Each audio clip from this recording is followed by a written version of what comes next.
নমস্কার বন্ধুরা, জিকে বাংলা জ্ঞান চ্যানেলে তোমাদের সকলকে স্বাগত। আশা করি তোমরা সকলেই ভালো আছো। আজকের প্রথম প্রশ্ন, বেশিরভাগ সেলিব্রিটি মানুষেরা সাক্ষাৎকার দেওয়ার সময় পায়ের উপর পা তুলে বসতেই ভালোবাসে, যা দেখে অনুপ্রাণিত হয়ে ভক্তবৃন্দরা পায়ের উপর পা তুলে বসতে শুরু করে। কিন্তু দীর্ঘ সময় পায়ের উপর পা তুলে বসা কি ভালো?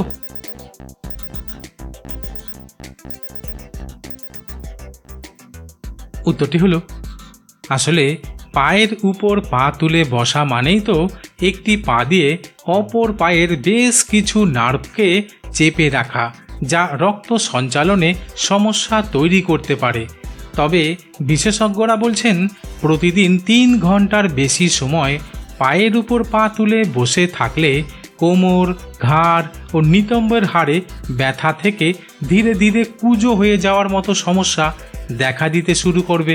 এমনকি কোমরের কাছে মাজায় যন্ত্রণা হতে পারে। প্রশ্ন, পৃথিবীর উচ্চতম পাহাড় এভারেস্টে প্রতি বছরই অনেক পর্বতারোহী ওঠার লড়াই চালিয়ে থাকেন, কিন্তু এভারেস্টে চড়ার জন্য একজন পর্বতারোহীদের কত টাকা খরচ হয়?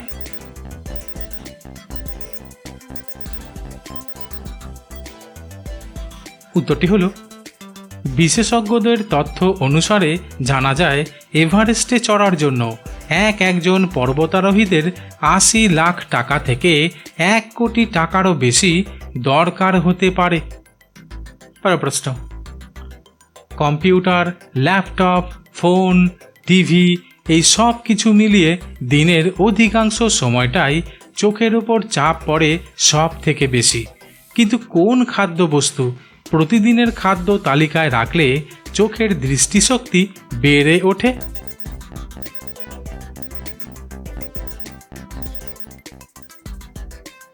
উত্তরটি হলো, আসলে চোখ ভালো রাখার জন্য বিভিন্ন কৌশল রয়েছে।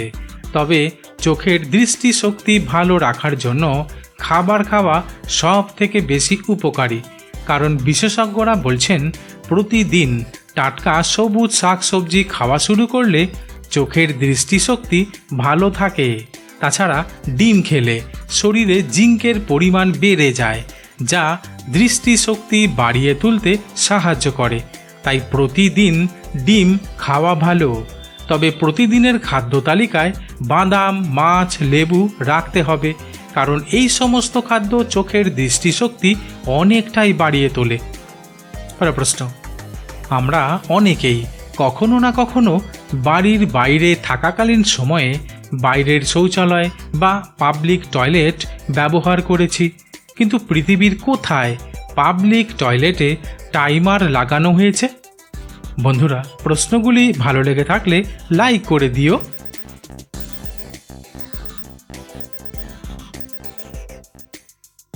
উত্তরটি হলো, শুনতে অদ্ভুত মনে হলেও আসলে চীন দেশের শানসি প্রদেশের ইউনগাং বৌদ্ধ গ্রোটোজের পাবলিক টয়লেটে টাইমার স্থাপন করা হয়েছে। তবে জানা যায়, এখানে আসা পর্যটকদের সুবিধার্থে এইসব টাইমার বসানো হয়েছে। প্রশ্ন, উচ্চ মাত্রার প্রোটিন সমৃদ্ধ খাবার হলো ছোলা, যা কাঁচা অবস্থায় বেশি খাওয়া হয়। তবে ছোলা সেদ্ধ করে বা তরকারি রান্না করেও খাওয়া যায়। কিন্তু নিয়মিত কাঁচা ছোলা খেলে আমাদের শরীরে কী প্রভাব পড়ে? বন্ধুরা, ঠিক এই রকম আরও অজানা নতুন নতুন প্রশ্ন উত্তর জানার জন্য আমার চ্যানেলটিকে সাবস্ক্রাইব করে দিও।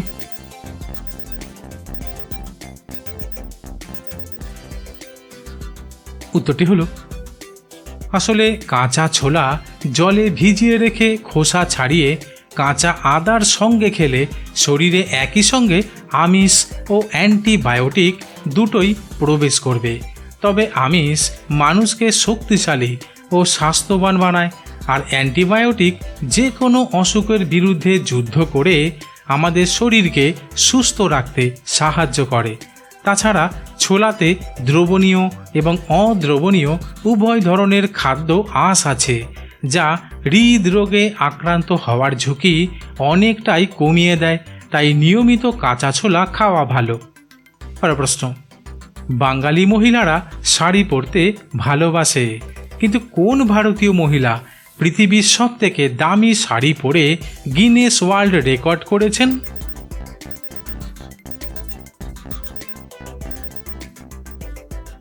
উত্তরটি হলো আসলে রিলায়েন্স ইন্ডাস্ট্রিজের চেয়ারম্যান মুকেশ আম্বানির সহধর্মিণী নীতা আম্বানি পৃথিবীর সবথেকে দামি শাড়ি পরে গিনেস ওয়ার্ল্ড রেকর্ড করেছেন। পরের প্রশ্ন, কোর্টরুমে বিচারক মহাশয় দণ্ডপ্রাপ্ত আসামির ফাঁসির আদেশ লেখার পর সেই কলমের নিবটা ভেঙে ফেলেন কেন?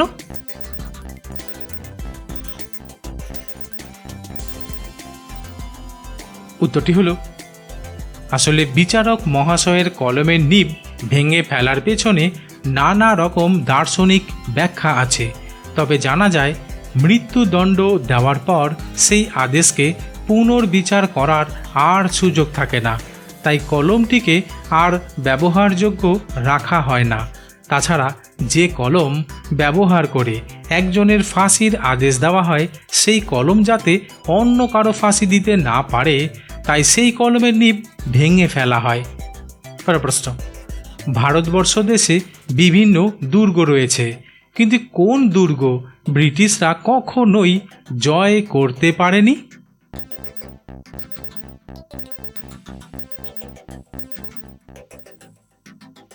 উত্তরটি হলো আসলে রাজস্থানের ভরতপুরে একটি দুর্গ রয়েছে যাকে লোহাগড় দুর্গ বলা হয়। তবে এই দুর্গটি ব্রিটিশরা কখনোই জয় করতে পারেনি, তাই এই দুর্গটিকে ভারতবর্ষ দেশের একমাত্র দুর্ভেদ্য দুর্গ বলা হয়। পরের প্রশ্ন, আমাদের শরীরে কোথাও কেটে গেলে বা আঘাত লাগলে আমরা ব্যথা অনুভব করি, কিন্তু আমাদের শরীরেরই একটি অংশ নখ কাটলে আমরা ব্যথা পাই না কেন?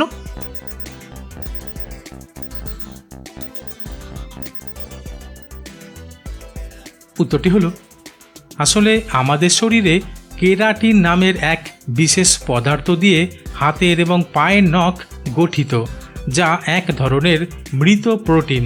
তাই নখগুলো মৃত কোষের সমন্বয়ে গঠিত বলে এদেরকে কাটলে কোনো প্রকার ব্যথা অনুভূত হয় না। পরের প্রশ্ন, কোন ফলের বিচি পেস্ট করে মধু মিশিয়ে খাওয়া শুরু করলে পুরুষের শক্তি লাফ দিয়ে বেড়ে উঠবে?